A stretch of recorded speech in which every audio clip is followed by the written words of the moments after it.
If you lived in the Final Destination universe where Death is an asshole, and he is an asshole, he's such an asshole in this universe because he like gives people premonitions on how they and the people around them are gonna die, which essentially saves them at first but then kills them off later anyway. That is fucked up. But it made me think, which deaths in the Final Destination franchise were avoidable and which weren't? Now, in these scenarios, we are not going to be the ones with the premonitions. We're going into it blind. We just happen to be around the person that does have the premonitions. Starting off with Final Destination 1, I'm about to go on a trip to Paris, which I've been saving up all year to go, and I'm so excited, and I'm about to relax into my seat, but then some guy starts screaming and freaking out about the airplane exploding, and he doesn't look like he's fucking around. He looks like he's panicking. He's like sweating and everything. I'm superstitious, so I'm gonna get off the plane. If you're not superstitious and you stay on the plane, boom, you're dead. But if you're superstitious and a normal person that gets freaked out about another person saying that the airplane is gonna explode, you're most likely getting off too. So congrats, you survived the first initial murder attempt by Death itself. The bad news is that Death is pissed now, and remember how I said he's like a piece of shit, he's such an asshole? He is, because now he's gonna play dirty, and he's gonna do shit that shouldn't even be possible, and he's gonna try to kill you in very elaborate and fucked up ways. Some time passes by after the plane crash, and you're taking a peaceful shit in your bathroom without bothering anybody,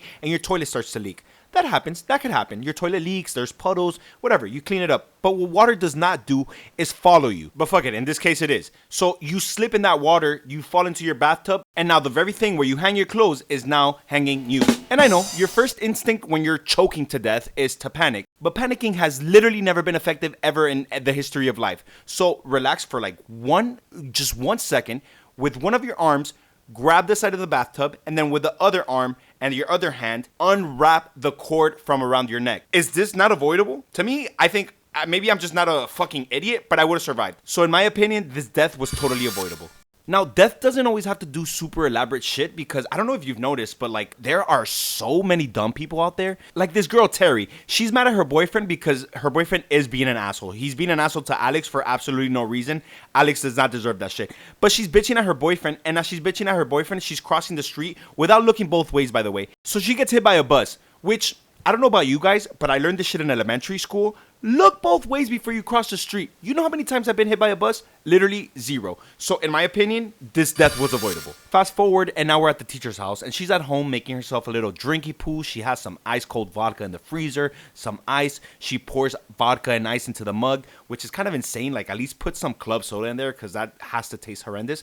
But you like what you like. So she pours the vodka and the ice into the mug, and the mug cracks. And immediately the vodka starts to pour out, and she doesn't even notice, which I don't get how you don't notice that. Then she starts walking through her house, and the vodka is spilling, which, again, how do you not notice that? It's spilling. Like, do you not see it, or is she just ignoring it? I don't get it. But whatever. Then she goes over the computer, and the vodka spills inside the computer. Then almost immediately, the computer starts to smoke, and she decides to put her big fucking stupid ass face right in front of the computer, and then it explodes in her face, and a shard of glass goes right into her neck. Remember how I said that like panicking has never helped anybody ever in the history of life? Well, yeah, she didn't listen to me. She just decided to fucking not listen to me and be a fucking dumbass. So she pulls the piece of glass right out of her neck, which I don't know if you've heard, but they say you shouldn't do that because you could bleed out. So she pulls it right out, and immediately she starts to bleed out. Cause if she just wouldn't have taken that piece of glass out of her neck, she probably could have just called the cops and would have been fine. But no, she just kept making like terrible decision after terrible decision. After the sparks from the computer go onto the floor and it leads right back to the stove where it explodes in her face and she falls to the floor.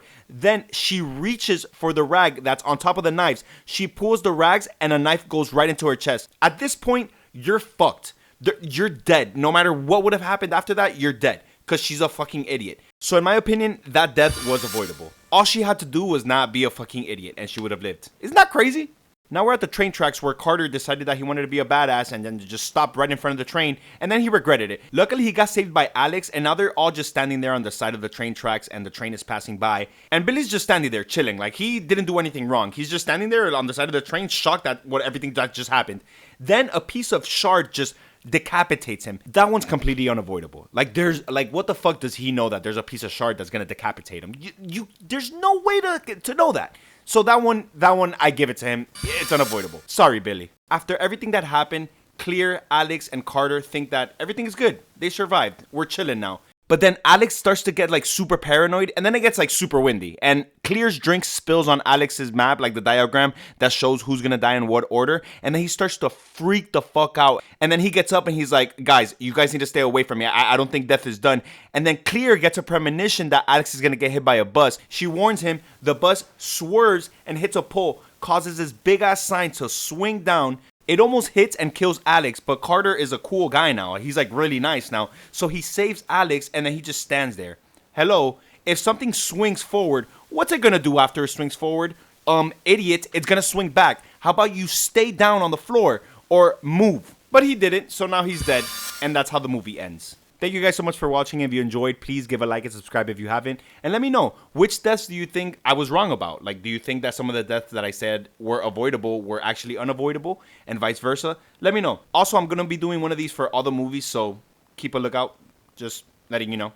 Thank you guys so much for watching. Have a good night, good time, good life.